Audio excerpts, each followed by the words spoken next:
Hello बच्चों।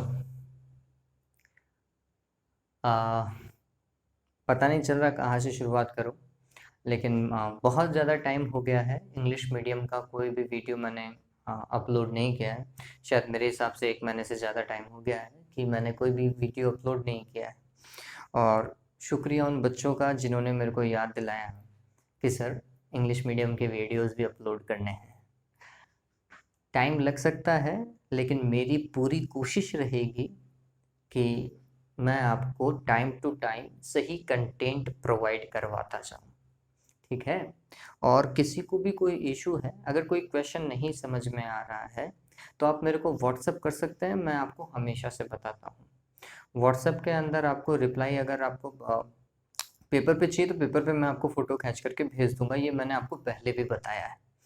और अगर किसी बच्चे को कोई पर्टिकुलर टॉपिक नहीं समझ में आ रहा है या फिर कोई न्यूमेरिकल वीडियो लेक्चर में ही चाहिए, टॉपिक या वीडियो लेक्चर में ही चाहिए, तो फिर उसके लिए आपको अलग से रिक्वेस्ट करनी पड़ेगी।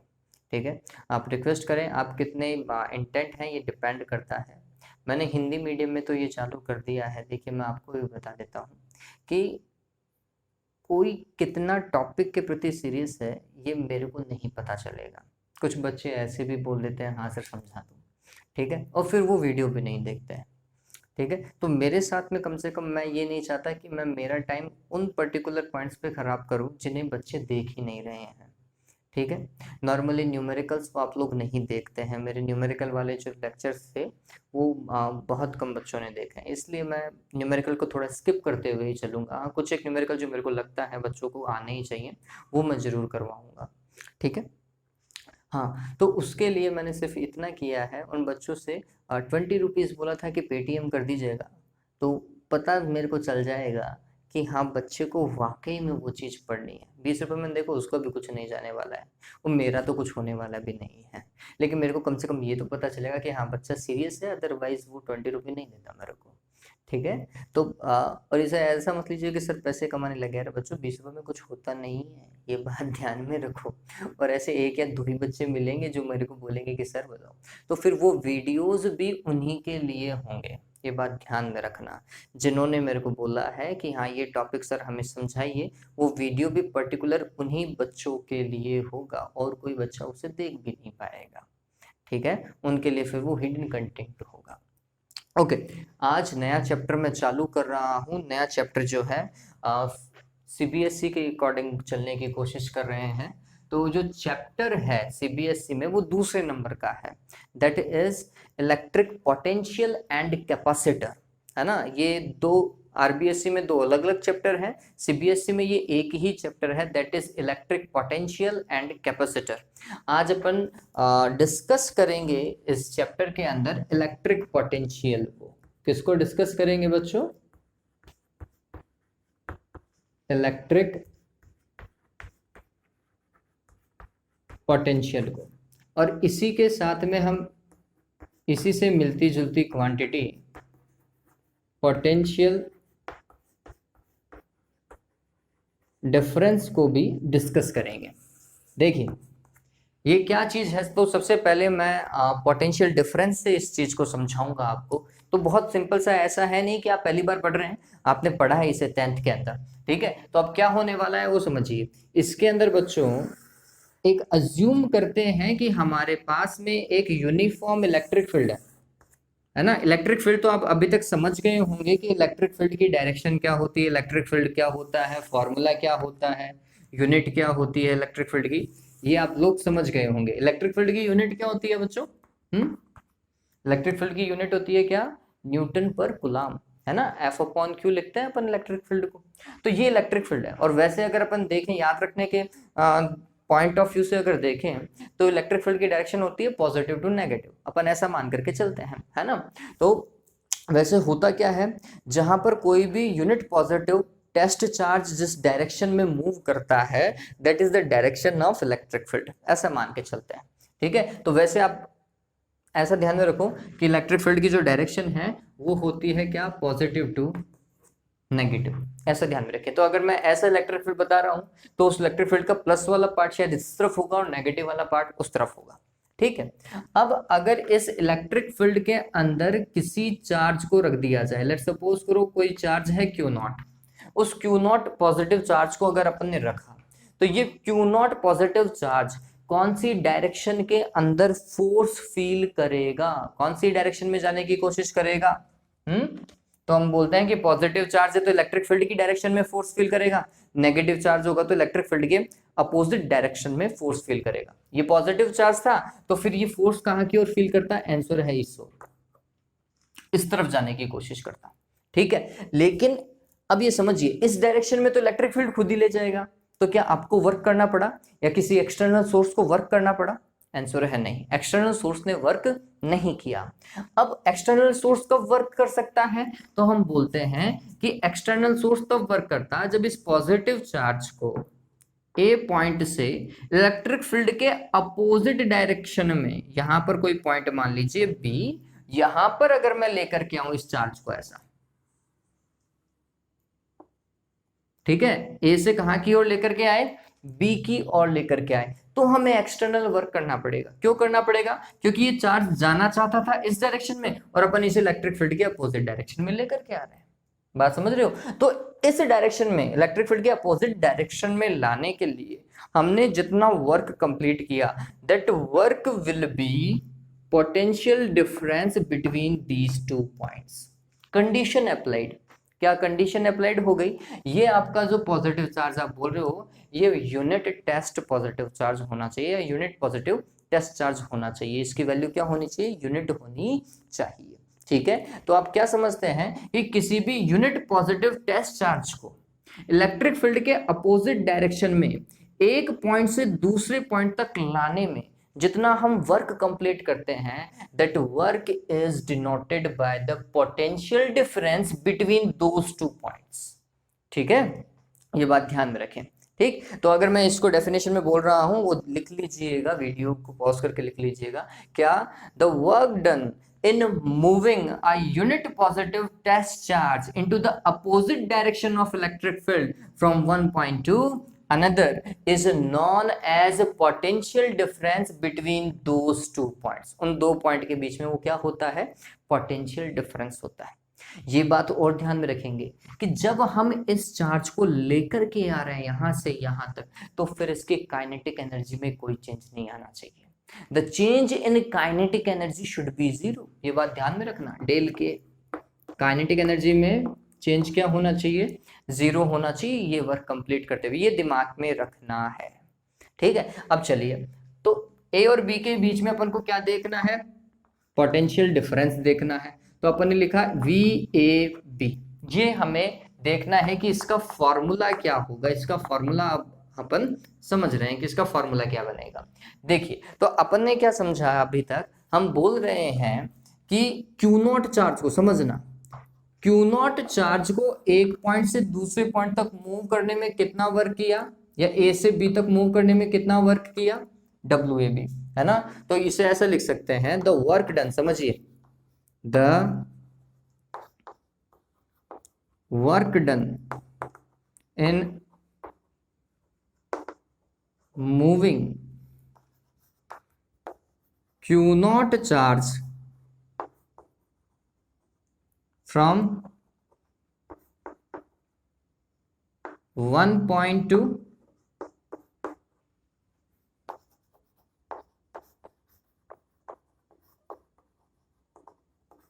अनदर पॉइंट, कितना वर्क किया? W A B. अब अगर मेरे को इसी ए और बी के बीच में पोटेंशियल डिफरेंस कैलकुलेट करना था, तो ये जो क्यू नॉट चार्ज है, इस क्यू नॉट चार्ज की जगह हम क्या लिखेंगे? Unit positive test charge. ठीक है, तो फिर क्या होगा? यूनिट पॉजिटिव टेस्ट चार्ज के लिए हमें क्या करना पड़ेगा? इस क्यू नॉट का यहाँ पर क्या लगाना पड़ेगा? डिवाइड लगाना पड़ेगा। तो फिर यहाँ पर क्या हो जाएगा? So the work done in moving unit positive test charge from one point to another क्या हो जाएगा भाई, डब्ल्यू ए बी में किसका डिवाइड लगेगा, क्यू नॉट का डिवाइड लगेगा। That is potential difference between A and B. ये क्या है, ए और बी के बीच में पोटेंशियल डिफरेंस है वी ए बी। बच्चों ये बात ध्यान में रखना, बात समझ में आ गई है। सिंपल सा था, और ये आपने 10th में पढ़ा है। ये वाली चीज मैं कोई अलग से नहीं बता रहा हूँ, ये वाली चीज आपने 10th में पढ़ी है, बस ये डायग्राम से मैंने समझाया उस चीज को, ठीक है। अब ये अगर ऐसा है तो इसे और कोई फॉर्मेट में लिख सकते हैं, आंसर है हाँ बिल्कुल लिखा जा सकता है। क्या भाई, ये जो VAB है इसे लिखा जा सकता है potential at final point. Final point कौन सा था, बी पॉइंट था, minus potential at initial point, ठीक है। Potential at final point that is B, और potential at initial point that is A. आप ए से बी तक ही तो लेकर आ रहे थे, तो फाइनल पॉइंट बी हुआ और इनिशियल पॉइंट ए हुआ, ठीक। तो ये हो गया VAB बराबर क्या होगा, VB minus VA is equals to क्या होगा बच्चों, WAB divided by Q naught. बात समझ में आ गई क्या, ये पोटेंशियल डिफरेंस है। चलिए, और पोटेंशियल डिफरेंस में अपन वर्क ही कर रहे हैं, और वर्क जो है वो एनर्जी चेंज के इक्वल होता है। अब यहाँ पे काइनेटिक एनर्जी तो चेंज नहीं हो रही, तो फिर ये वाला जो वर्क है वो किसके चेंज से आ रहा है, पोटेंशियल एनर्जी के चेंज से आ रहा है। ये बात ध्यान में रख लीजिएगा।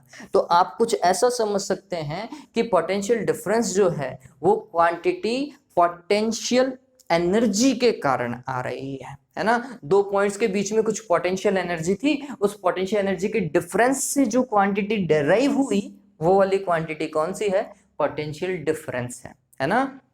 चलिए, तो ये थोड़ा अपन को ध्यान रखना पड़ेगा, लेकिन जो मैंने डेफिनेशन आपको बताई वो ध्यान रखिए। अब एक बात और समझें कि ये जो इलेक्ट्रिक फील्ड हम बात कर रहे हैं, इलेक्ट्रिक फील्ड की डायरेक्शन फिक्स हो गई है, ठीक। अब इस इलेक्ट्रिक फील्ड के अपोजिट डायरेक्शन में अपन लेकर के आ रहे हैं, तो चार्ज को क्या इसी पाथ से लेकर के आ सकते थे क्या, हम इस चार्ज को ऐसा भी तो ला सकते थे, इसी चार्ज को ऐसा भी तो लाया जा सकता था, कोई जरूरी थोड़ी है कि चार्ज को ऐसा ही लेकर के आए, ठीक। तो फिर ये जो वर्क आप कर रहे हैं ए से लेकर बी तक ले जाने में, जिसे आप WAB बोल रहे हैं, लेट्स सपोज करो इस वाले पाथ में WAB W1 था, इस वाले में W2 था, और इस वाले में ये क्या था, W3 था, ठीक है। तो ये क्या तीनों W अलग अलग है या सेम है, ये जो वर्क आपने किया ए से लेकर बी तक लाने में, वो पाथ के चेंज होने पर वर्क भी क्या चेंज होगा क्या, तो आंसर है बच्चों, ध्यान में रखना इस चीज को कि द पोटेंशियल डिफरेंस, समझना इस चीज को, द पोटेंशियल डिफरेंस और the work done in moving a charge from one point to another point in electric field does not depend on the path taken or chosen by the charge। ये path के ऊपर depend नहीं करता। क्या भाई, दो point के बीच में पोटेंशियल डिफरेंस, समझना, दो पॉइंट के बीच में पोटेंशियल डिफरेंस या इलेक्ट्रिक फील्ड के अंदर दो पॉइंट के बीच में किसी चार्ज को ले जाने में, ठीक है, जो वर्क होता है वो किस पे डिपेंड नहीं करता, पाथ पे डिपेंड नहीं करता। ये चीज ध्यान में रखें, बहुत इंपॉर्टेंट है, ठीक है। अब ये क्यों नहीं डिपेंड करता, तो इसका सिंपल सा रीजन है, 11th में आप पढ़ चुके हैं। क्या भाई, कंजर्वेटिव फील्ड। ग्रेविटेशनल फील्ड कैसा था, कंजर्वेटिव फील्ड था, पहला आपने पढ़ा था। इलेक्ट्रिक फील्ड भी क्या है, कंजर्वेटिव फील्ड है, और कंजर्वेटिव फील्ड में एक पॉइंट से दूसरे पॉइंट तक जाने में जो वर्क होता है वो कभी भी पाथ पे डिपेंड नहीं करता, that is independent on path, ठीक है। तो ये लाइन तो आपको हमेशा दिमाग में रखनी पड़ेगी, गांठ बांध लीजिए। द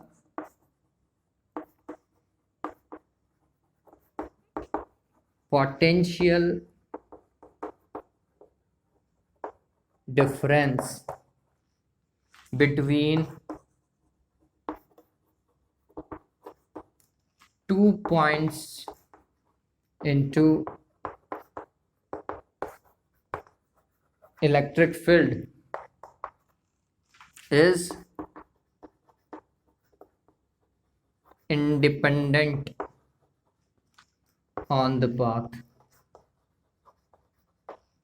ये बात हमेशा ध्यान में रखेंगे आप, इस चीज को सदैव ध्यान में रखिएगा, ये चीज बहुत इंपॉर्टेंट है, ठीक है। चलिए अब नेक्स्ट पार्ट है हमारे पास में, पोटेंशियल डिफरेंस हो गया है। पोटेंशियल डिफरेंस को सबसे पहले अपन डिस्कस कर रहे हैं। ठीक, नेक्स्ट है कि आप मेरे को ये बताएंगे कि पोटेंशियल डिफरेंस एक स्केलर क्वांटिटी है या फिर वेक्टर क्वांटिटी है ना। तो देखो ये चीज देखने के दो तरीके हैं, पहला डेफिनेशन में जाएं, दूसरा फॉर्मूले के ऊपर थोड़ा सा गौर फरमाएं। ठीक है, यहां पर तो फॉर्मूले से बहुत सारी चीजें एक बार में ही क्लियर हो जाएंगी। क्या भाई, जब हम बोल रहे हैं कि V A B is equal to W A B divided by Q naught, ये तो बोल रहे हैं ना, हमने क्या लिखा है, V A B is equals to W A B divided by Q naught. अब इसके अंदर अगर आप देखेंगे, इस फॉर्मूले को अगर आप देखेंगे समझेंगे तो आपको पता चलेगा कि ये जो वी ए बी है वो बना किससे, डब्ल्यू और क्यू से, है ना। डब्ल्यू क्या है, वर्क है। वर्क बताओ कैसी क्वांटिटी है, स्केलर है या वेक्टर है, work is a scalar quantity. ठीक है, और चार्ज भी कैसी क्वांटिटी है बच्चों, स्केलर क्वांटिटी है। तो एक स्केलर क्वांटिटी में दूसरी स्केलर क्वांटिटी का अगर आप डिवाइड दोगे तो आपको एक नई स्केलर क्वांटिटी मिलेगी। इसका मतलब पोटेंशियल डिफरेंस जो है ना, वो कैसी क्वांटिटी है, कैसी है, स्केलर है। ये बात ध्यान में रखिएगा, potential difference is a scalar quantity. फिर इसके बाद में अपन पोटेंशियल डिफरेंस की यूनिट के बारे में बात करते हैं कि यूनिट क्या होगी।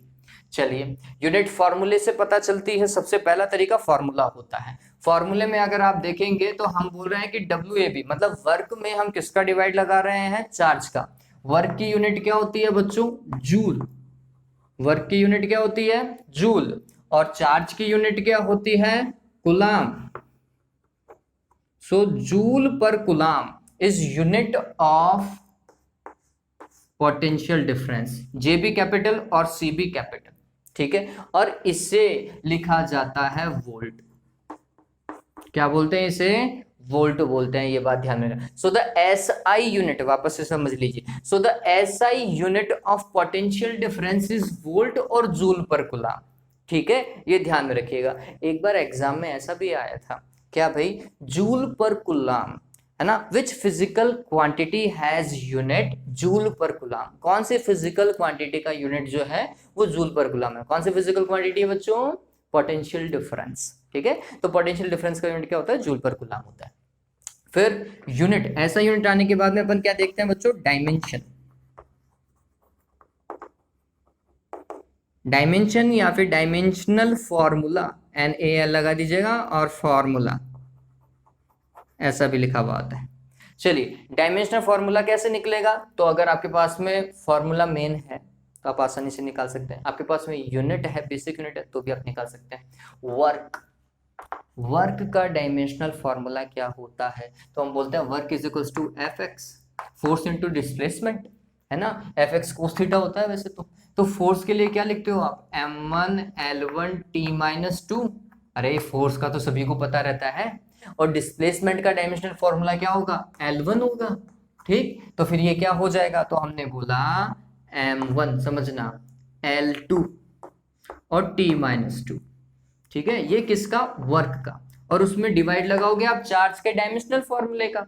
चार्ज का डायमेंशनल फॉर्मूला क्या होता है, तो हम बोलते हैं A1T1। अरे ये तो बताया ही था मैंने पहले चैप्टर के अंदर। चलिए, तो ये क्या हो जाएगा टोटल, तो हमने इसे देखा M1, फिर L, देखो L कहीं और आ रहा है, नहीं आ रहा, तो L2 T-3 A-1। ऊपर लेकर के जाओगे तो -1 ही आ जाएगा। तो ये तो मैथमेटिक्स थी, सिंपल सी। चलिए, तो ये डायमेंशनल फॉर्मूला हो गया किसका बच्चों, पोटेंशियल डिफरेंस का। तो दिमाग में पता चल गया पोटेंशियल डिफरेंस क्या होता है, स्केलर क्वांटिटी है, यूनिट वोल्ट होगी या जूल पर कूलम होगी, और dimensional formula M1L2 T-3 A-1 होगा। ये क्या होता है, work done in moving a unit positive charge into electric field from one point to another point and opposite direction also। ठीक है, ये चीज ध्यान में रखेंगे। अब अगर पोटेंशियल डिफरेंस आ गया, समझना, अगर पोटेंशियल डिफरेंस आ गया तो हम आसानी से नेक्स्ट क्वांटिटी इलेक्ट्रिक पोटेंशियल को डिस्कस कर सकते हैं। इलेक्ट्रिक पोटेंशियल क्या होगा भाई, चलिए, ये भी 10th में आपने पढ़ा था कि पोटेंशियल डिफरेंस और इलेक्ट्रिक पोटेंशियल में सिर्फ एक ही पॉइंट का अंतर है। क्या भाई, जो इनिशियल पॉइंट आप लेते हो वो इनिशियल पॉइंट कहाँ से चालू होना चाहिए, इनफाइनाइट से चालू होना चाहिए, है ना, इनफाइनाइट होना चाहिए ना, इनफाइनाइट पे अगर हम ले जाएं तो, ठीक है। तो नेक्स्ट जो क्वांटिटी मैं डिस्कस कर रहा हूं दैट इज इलेक्ट्रिक पोटेंशियल। अब ये देखो ये क्या होगा, तो यहां पर ये ए पॉइंट है ना, ये A point should be at infinite, should be at infinite. और इनफाइनाइट कौन सी जगह है, तो ये बात ध्यान में रखना, हमने हमारी सिंपलिसिटी के लिए इनफाइनाइट को एक ऐसा पॉइंट माना जहां इलेक्ट्रिक पोटेंशियल जीरो होता है, ठीक है। इनफाइनाइट पे इलेक्ट्रिक पोटेंशियल कितना होता है, आंसर हमेशा ध्यान में रखिएगा जीरो माना जाता है, ठीक है। इनफाइनाइट पे एनर्जी को भी हम कितना मान करके चलते हैं, सिंपलिसिटी के लिए जीरो मान करके काम खत्म कर देते हैं, ठीक है। तो अगर मैं इस चीज को बेसिक मान करके चलूं और बोले कि इनिशियली चार्ज कहां पर है, इनफाइनाइट पर है ना, यूनिट टेस्ट चार्ज कहां है, इनफाइनाइट पे।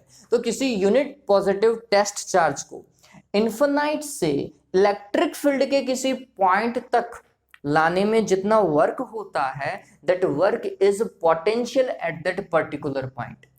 वही वर्क क्या होता है, उस पर्टिकुलर पॉइंट के ऊपर इलेक्ट्रिक पोटेंशियल होता है। इसे ऐसे लिख सकते हैं, समझिए, the work done in unit positive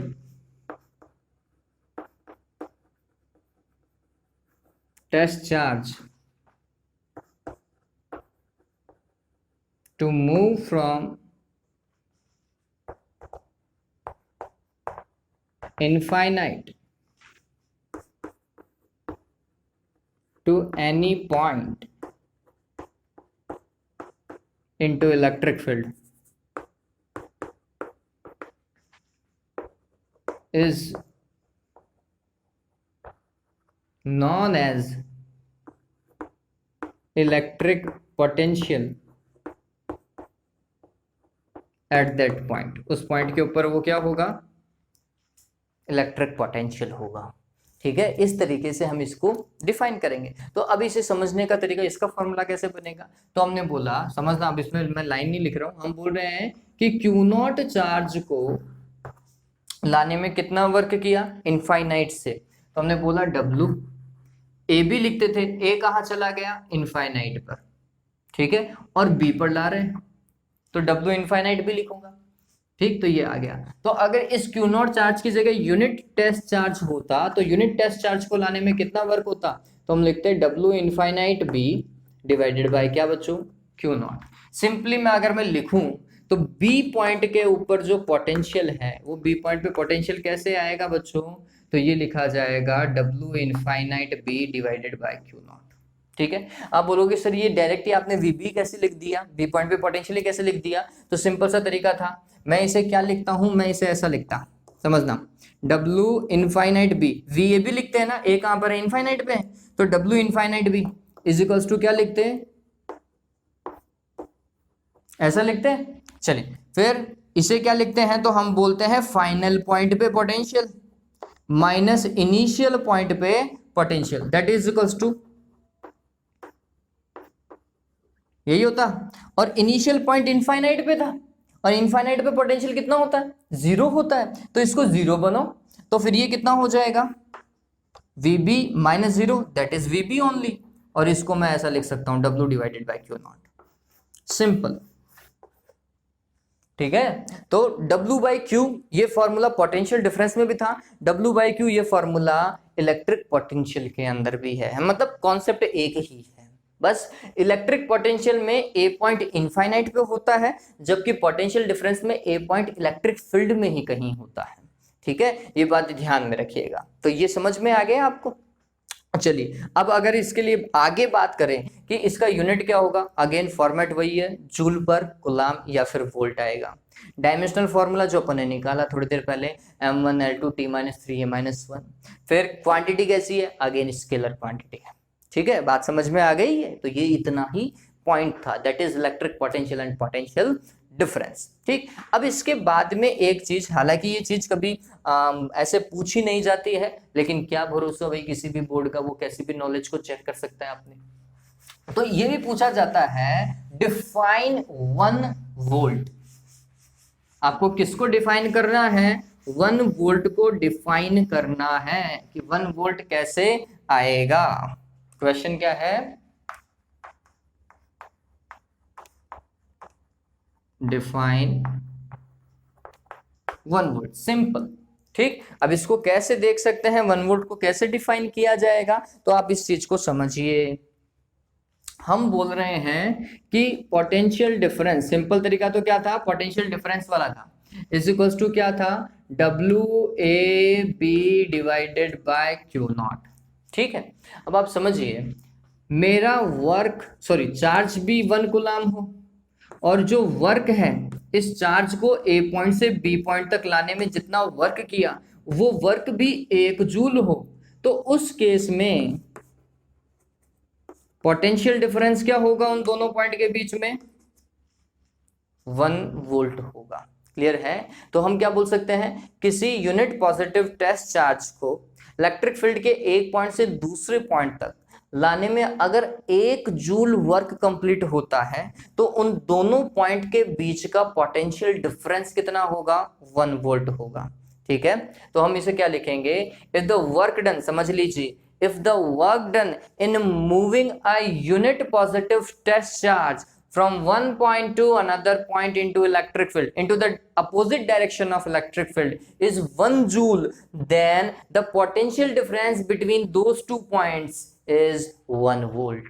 ठीक है, समझ में आया मैंने क्या बोला, कि if the work done in moving a unit positive test charge from one point to another point into the opposite direction of electric field is 1 joule, then the potential difference between those 2 points is 1 volt। ठीक है, इस चीज को अपन को क्या रखना पड़ेगा, दिमाग में रखना पड़ेगा। तो ये बेसिक था किसका, इलेक्ट्रिक पोटेंशियल और पोटेंशियल डिफरेंस का, इस पर्टिकुलर चैप्टर का। उम्मीद करता हूं आज वाला पॉइंट आपको अच्छे से समझ में आ गया होगा।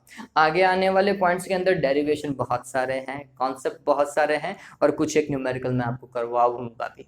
ठीक है, चलिए आज के लिए इतना ही बच्चों। जिन बच्चों ने अभी तक चैनल को सब्सक्राइब नहीं किया है, आपको वीडियो अच्छे लग रहे हैं तो प्लीज चैनल को सब्सक्राइब कीजिए।